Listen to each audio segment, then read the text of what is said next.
Hello, Zach. Zach Rachins from Hopper. I'm really happy to talk to you today. Uh, really happy to have you here. Yeah. Absolutely, it's great to join you. Okay. So just a little bit of background before we start.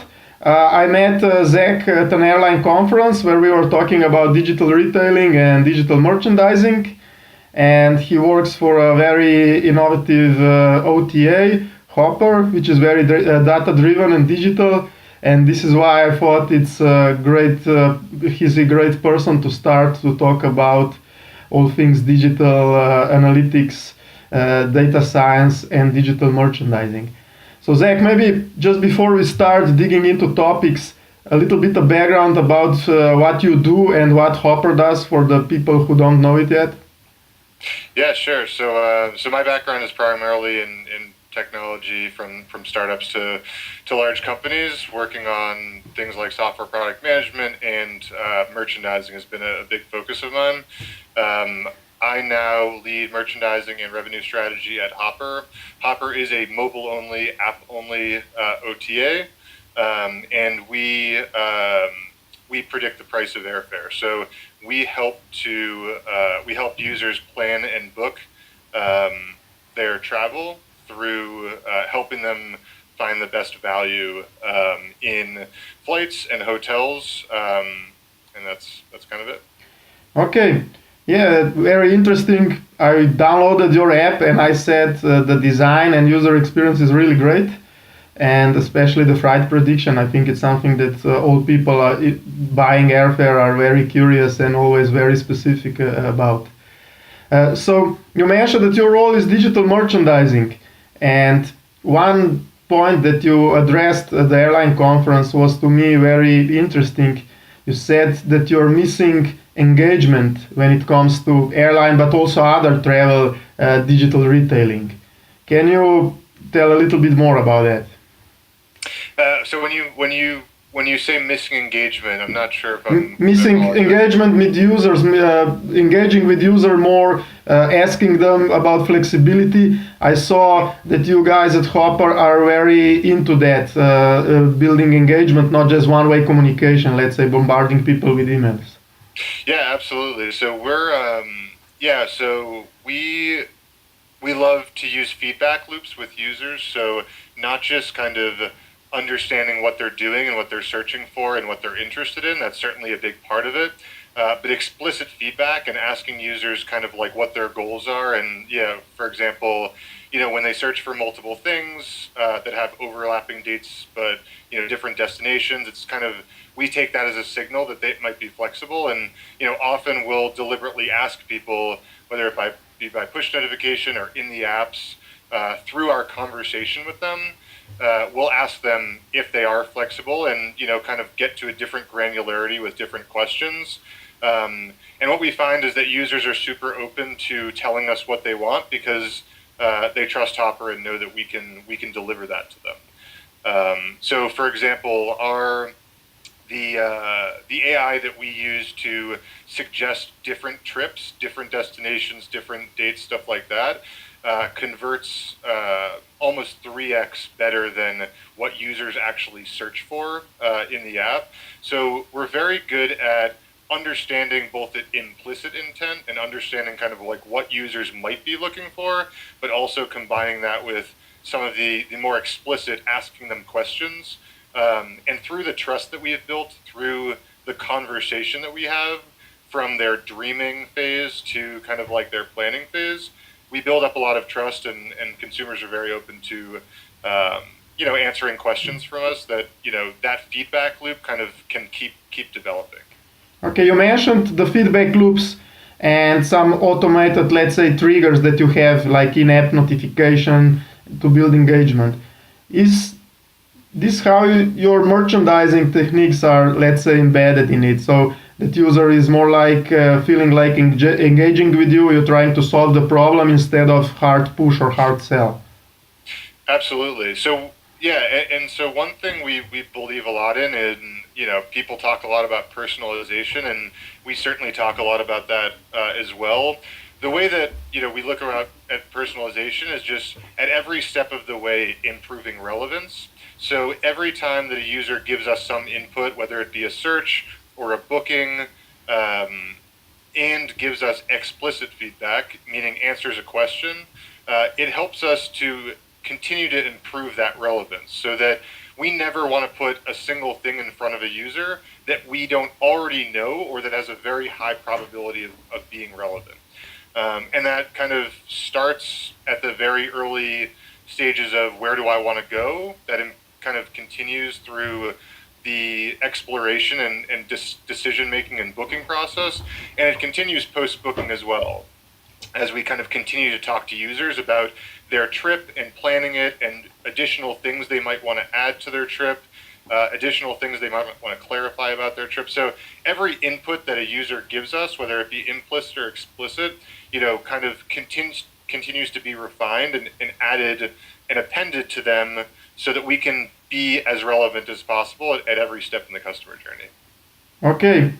Um, was there ever, or is there any time within your team a discussion because, or let's say a concern because the old way of, let's say, more desktop e-commerce and selling is optimizing the funnel, try to reduce number of steps so you reduce friction, get to the purchase as quick as possible. But here we are talking about more conversational approach, asking as much questions as possible to get to be as relevant as you can be. Was there any, let's say, opposite views to this, let's say, or was there any dilemma about asking too many questions to maybe, you know what I mean? Yeah, well, and I think the way that I explained it may seem like we're asking a lot of No, questions. no, We're no. actually I we're actually not. Specific, when users are in specific states or they've done okay, certain, they've exhibited certain patterns or actions that we think we have a good handle on already. Often we'll ask them a question to kind of clarify what they're looking for, but it's not like users are running into lots of, we're not like hammering them with questions. Usually we have a decent understanding of what they're trying to do, and we kind of, but that always reaches limits, right? There are always external factors that we're never going to be able to pick up on. Conversations that families are having in their household around different destinations and different decision factors that may not, be able to be exposed through the actions they're taking in our app. So we just think that getting a more complete picture through, specific targeted relevant questions is is always helpful when it's appropriate. okay, As far as specific dilemmas that we've run into, I can't think of one off the top of my head, but maybe we can come back to that. okay. Is this engagement with users and interaction and communication? uh, Is this one of the reason or the main reason why Hopper is app and mobile only? Well, I think they kind of go hand in hand. So we capture users when they are uh, more low intent, meaning they're just in a different phase of their planning process than many other OTAs capture users. So when users are starting to think about, hey, I want to go on a trip, I'm not really sure where I want to go, or or I don't know the dates I want to go on, we kind of help them to try to establish that.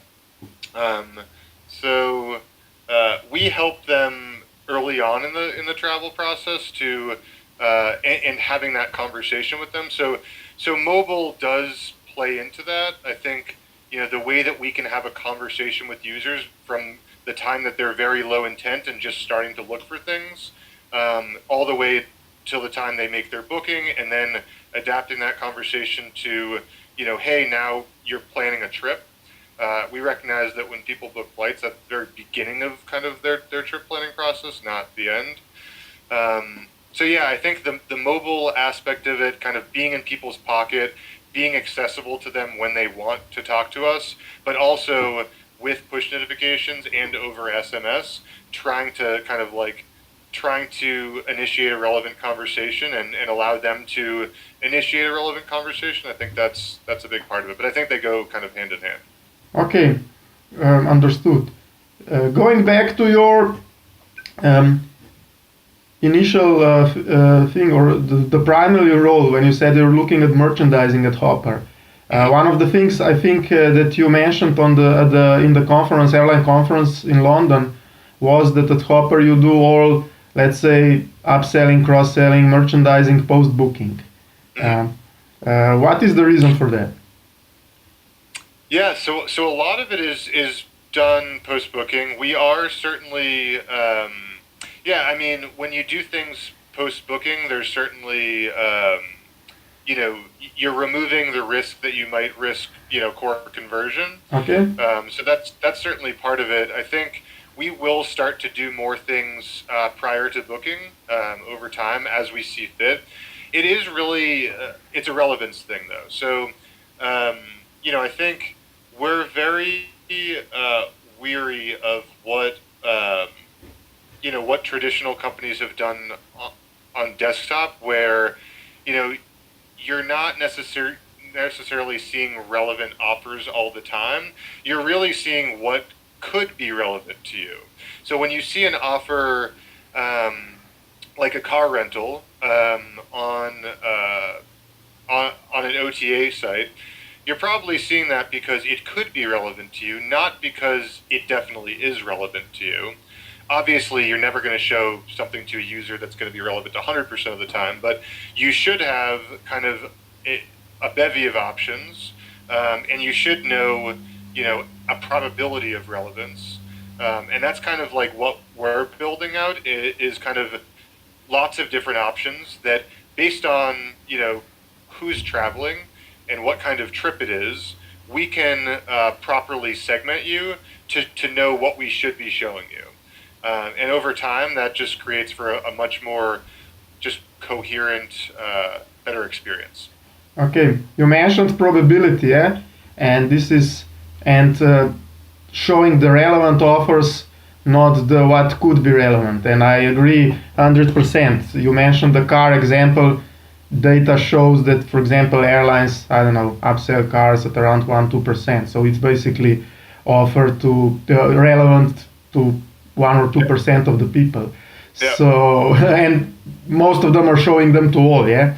Yeah. And if you go back to calculating probability, is this something where you will build on your, let's say, AI and data science that you built for flight prediction, then to predict propensity for buying or additional things?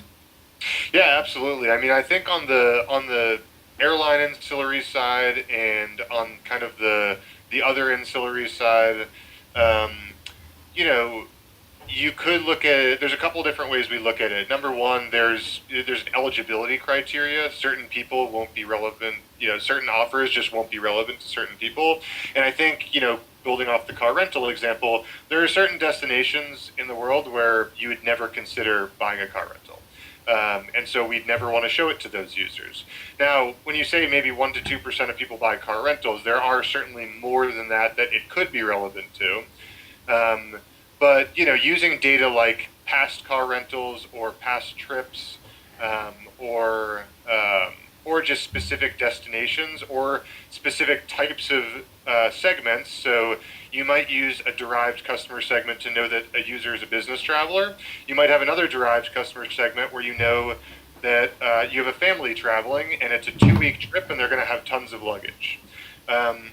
So in those cases, you could further segment out even the car rental piece and say, we're going to show very specific car rental options to those users. So that's kind of an example of that. So you have kind of an eligibility criteria, but you also, after you've done a degree of experimentation, and that experimentation really never stops, but after you've done some degree of experimentation, certain characteristics which you can break into segments around which users will convert. So we kind of think about those in kind of 2 stages. There's eligibility, and then there are certain characteristics beyond eligibility that really drive conversion.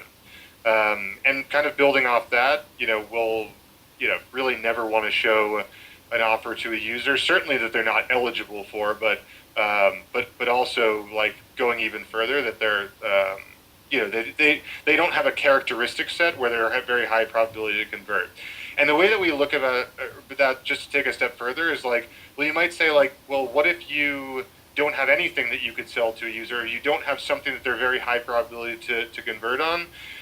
I think the way that we look at short-term revenue versus long-term retention is something that's very different from how a lot of other travel companies look at their users or their customers, in that if we don't have something that's very high probability to be relevant and that we want to show you, there are other kinds of actions, non-revenue generating actions, that we don't, there's nothing in it for Hopper beyond just providing unique value to our users, to help them plan their trip, that I think we'd prefer to show to kind of like drive greater value and long-term retention, because that's super important to us.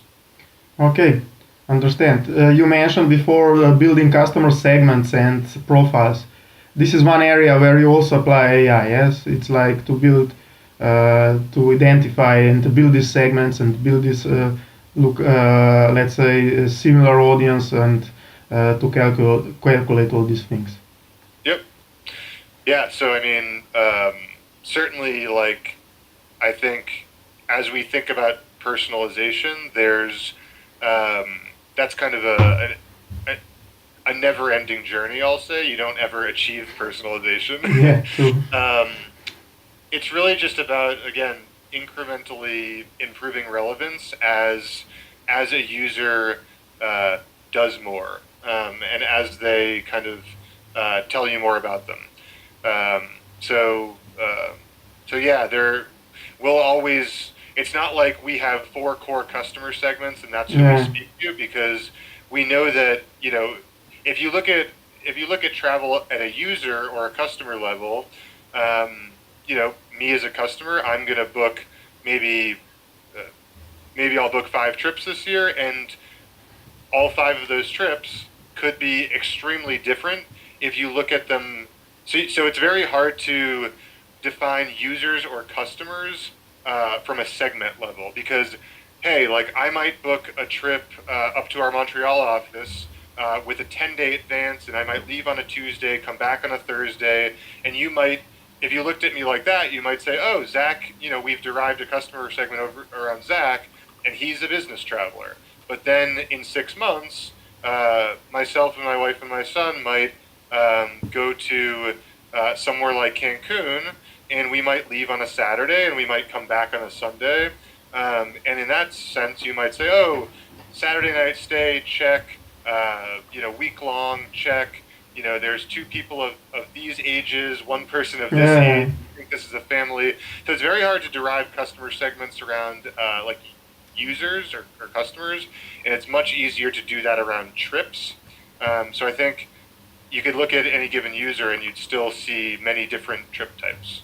No, Um, yeah, I agree, and this is some things that we also find in the project and the researches, especially in travel. It's much more, especially when coming to then upselling, cross-selling various ancillaries. It's much more current shopping behavior than past behaviors. Like you said, if you're traveling for leisure or business, it's completely different. So is your for you then this merchandising that you're working on is combination of these things, like asking relevant questions to identify this purpose, the problem that you are helping to solve, and then data, and then combine the best possible, almost personalized offer. yeah, absolutely. I think it's all about kind of understanding what a user is trying to do with the actions that they're taking and what they're willing to tell us. Um, Really, just understanding that from a individual trip perspective.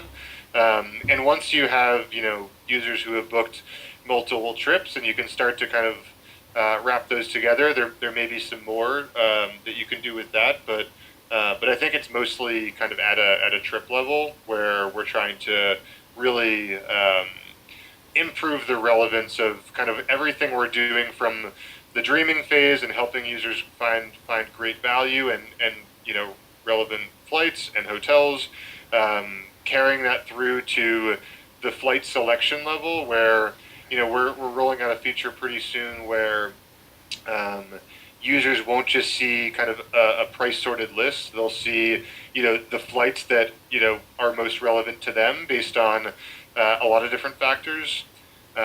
So yeah, I think it's really about kind of looking at the customer journey holistically and using what we have to personalize that the best we can. Okay, understood.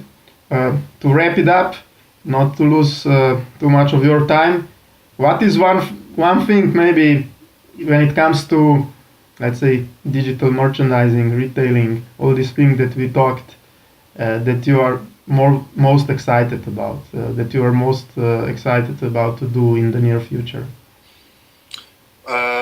What am I most excited about? I think in general, one thing that we're just really excited about and we think we're particularly best positioned at is really finding the best value from the perspective of the intersection of airlines and customers. We truly want to do kind of like what is best from a merchandising perspective, and we think that all of the different stakeholders in the process, from the airlines, the customers, and those who sit in between them, like us, we think that we're kind of super aligned with both, and that everyone wants something similar. So the opportunity to kind of translate those things to help create the maximum value at that intersection is something I think we're most excited about. So again, that kind of algorithmic merchandising feature that I'm talking about, where we're providing the most relevance to users while also speaking to the best value for the airlines as well, I think is really an exciting kind of partnership that we have among our airline partners and our customers as we talk to both every day. And as we kind of build that algorithmic merchandising out and we kind of expand that framework to how we sell ancillaries and stuff like that, I think that's kind of what I'm most excited about. Okay, one could say that based on all the data you have, you probably know airline customers better than airlines themselves, yeah? I don't know about that, but again, as we work with more airlines, we're kind of constantly evolving, kind of and trying to help them reach their goals, while we also talk to customers every day, and the market's changing constantly, and airlines' goals and customers' goals are always constantly evolving. So it's certainly a big challenge to create the maximum value at the intersection of them, and that's always what we're working towards. Okay, that was great, Zach. Thank you for all the useful insights. And wish you all the best and your team in the future, yeah? Absolutely. I appreciate you having me. Thank you very much. Bye-bye. All right. Talk to you soon.